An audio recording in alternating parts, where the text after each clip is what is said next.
Iyon, ari nga pala ang ganap at mga niluto namin nung bagong taon. Hindi na nga namin dinamihan at tatatlo lang naman kami din eh. Nung dispiras nga ng gabi, nagluto lang ako ng pansait. Bale sinangkutsa ko lang aring pork belly hanggang matusta parang garnay. Pagkatapos binawasan ko lang ang mantika at inilagay ko naman ang bawang at sibuyas. Atin lang aring gigisahin. Gigisahin lang natin na rin ng mga 1.5 minuto. Tapos ilalagay na natin yung ginayat na carrots at repolyo.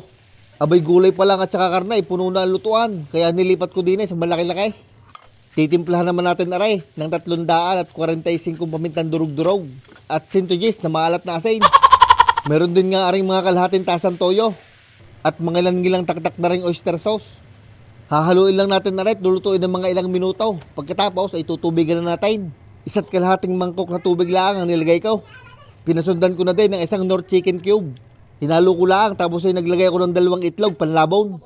At habang inaintay natin yung kumulo iyon, ay tutulungan muna natin si Mrs. Dina. Gagawa tayo ng prosperity bowl. Nag-roll yung nga muna kami din ng pera. Pagkatapos sa isang bowl, naglagay lang ako ng 10,000 at 64 pirasong bigas. Ang sunod ay itlog ng manok. 12 piraso, itutusok niya lang diyan sa tabihan, paikaut. Ang sunod, aring $2 coin. Nilagay ko lang sa pagitan ng mga itlog. At sa pagitan naman ng mga $2 coin, itutusok namin yung aming binilot na pera. At sa gitna, isang pirasong mandarin. At sunod ay 3 pirasong ampaw na may 5 pera. At yan nga ang aming prosperity bowl. Ipapatong lang din sa kulay blong placemat.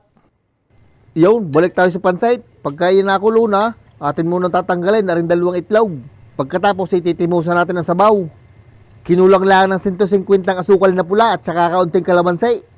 Hinalo ko lang ng bahagya at pwede na nating ilagay aring bihon. Pinutol-putol ko na nga din para madaling haluin mamaya. Tatakpan at iintay lumambaw ang bihon. Pagkalipas ng mga ilang minuto, binuksan ko at nilagyan ko naman ng pancit canton. Hahaluin ko nga lang aray para lahat ay malagyan ng kaldaw.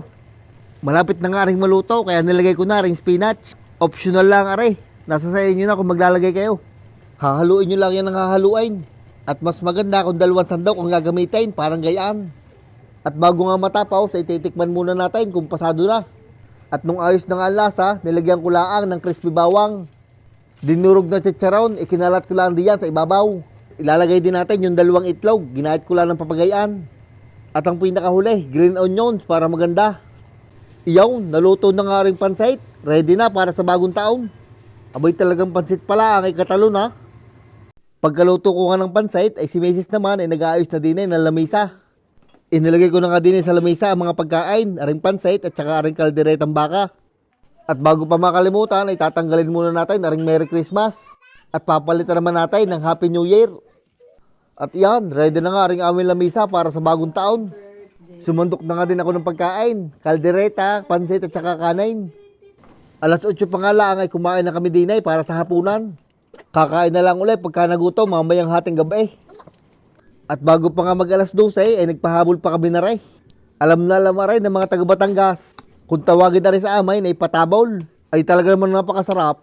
At nung maghahating gabi na nga ay nag-countdown na lang kami din sa TV. Gayak nga ay manonood kami ng fireworks display nung 8:00 ng gabi. Ay nakatulog kami kaya din nalaang. At iyon ho ang ganap nung bagong taon. Ay Happy New Year ho sa ating lahat at maraming salamat sa inyong palaging pagsuporta.